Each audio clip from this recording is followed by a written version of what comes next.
নমস্কাৰ মই ইফাজুৰ কনিষ্ঠ অভিযন্তা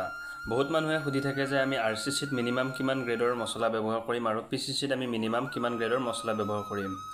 তো প্ৰথমে মই কৈ লৈছো আৰচিচি আৰু পিচিচি মানে কি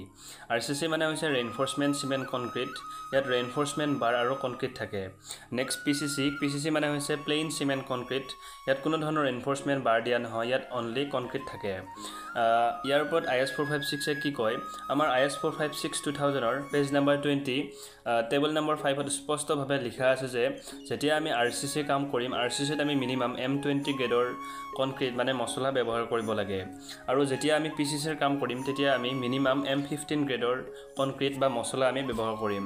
তো আমি কেতিয়াও আৰচিচিত M20 কৈ তলৰ গ্ৰেডৰ আমি মছলা ব্যৱহাৰ কৰিব নালাগে আৰু যেতিয়া আমি পিচিচি কৰিম পিচিচিত আমি M15 কৈ তলৰ